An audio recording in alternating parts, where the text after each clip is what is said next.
Good morning. I am going to present my free paper on surgical success in W-shape versus teardrop incision uh, in external diaphragm system rhinostomy.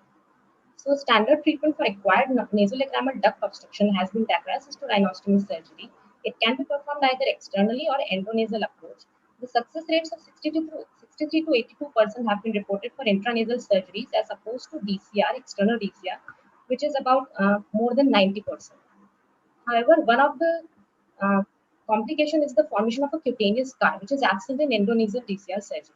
So various incisions have been tried, like vertical, teardrop, and subciliary incision, or the W-shaped incision. To compare surgical success of W-shape versus teardrop incision in external diaphragm rhinostomy was our aim. So it was performed at GTB Hospital with 61 patients, which were randomized into 30 and 31 cases in group 1 and 2 respectively. The inclusion criteria was patients with primary acquired nasolacrimal duct obstruction with common canalicular obstruction and also the patients willing for the surgery. Also, the cases of failed external DCR, any local or systemic contraindication to the DCR, scar already present at the surgical site, lacrimal fistula, local trauma, they were all excluded. Group 1 had external DCR with teardrop incision that was performed 3 to 4 medial to the medial campus, just under the medial campal tendon, which extended infrolaterally into the teardrop. Then W-shaped incision was started 8 medial to the medial campus with 3 equilateral triangles with 4 side lengths as shown in the picture. Functional assessment was done using Monk's score, and the success was considered to be grade 0 to 1. Cosmetic assessment was done using Devoto score with a success of grade 0 to 1 was considered as cosmetic success. And anatomical assessment was done using syringing probing at 3 months, and the success was considered to be patent nasolacrimal passages. The mean age of our population was about 40 years of age, while majority of patients were females. Also, the most common indication was primary acquired MLD obstruction without a mucosa. The medial palpebral ligament excision was done in all cases of W-shaped incision group, while none of the cases of group 1. Also, the duration of surgery was found to be more in group 2, but it was not statistically significant. Now, what we see from the diagram is that in the W-shaped incision, it was extending above the medial palpebral ligament. So, it was cut in all the cases.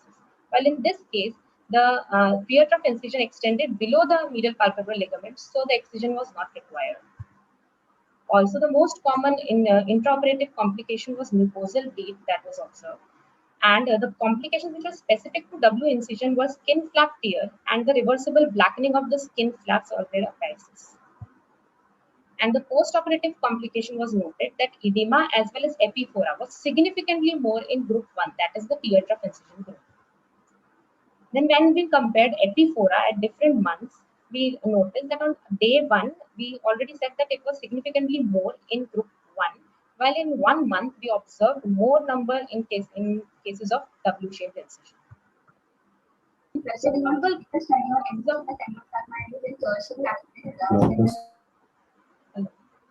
and Yes, go ahead. causes of functional epiphora with patent lacrimal passages on syringing and third month was as follows. At group 1, there were 2 cases. In one case, there was a canalicular obstruction with spontaneous extrusion of the intubation stent on day 2. While in case 2nd, there was an inferior canalicular stricture with intubation stent in situ. In group 2, there was an inflammatory cause with history of pre-op repeated acute attacks and persistent inflammation post-operatively. Also, we noticed that subjective scar grading was maximally done with grade 0, while objectively the grading was done more to be grade 1. This was the outcome that grade. This was the worst grade, the grade 3, and this is the good grading, which is grade 0. The probable causes of noticeably scar formation is scar assessment at a short follow-up period, Indian race with dark and oily skin who tend to have more scarring, vicarial suitors tend to have more inflammation, and poor subjective grade done by younger population and poor objective grade due to more details seen in photographic evaluation. Surgical success was noticed that they were all comparable. Either it is functional, anatomical, or cosmetic success rate, they were all comparable between the two groups.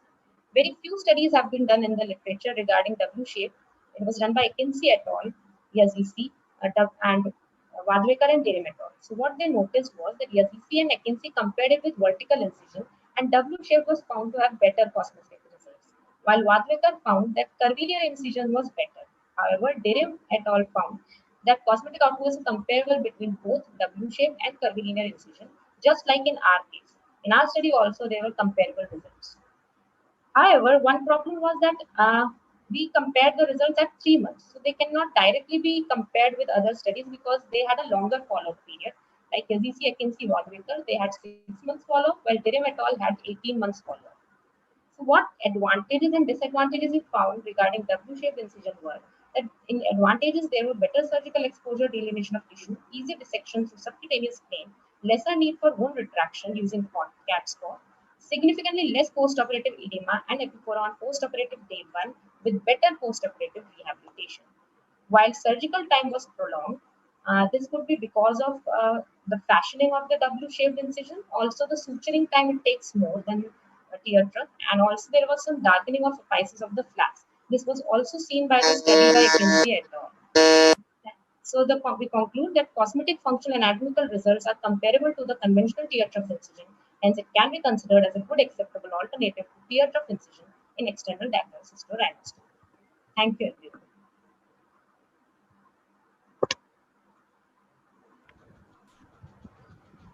Madam, may I ask a question to you? Yes. What is the main advantage of doing W-shaped incision? So basically, we found that what we do is when we make a W-shaped incision, the flaps we can use traction sutures in them, and because of that, there is more traction and there is enhanced surgical exposure because of that particular thing, and also this with better surgical delineation of tissues also because of the better exposure. While in tear trough incision group, also, we found that there was more usage of CAT score, so again that was a problem. So again there was a less exposure, plus in this we were cutting the medial palpebral ligament in case of W-shaped incision, which further enhanced the exposure. So that was a good thing. But usually nowadays in most of the cases, the middle parallel ligament usually Yes. not cut. है ना? Because Yes. there is no need to cut now.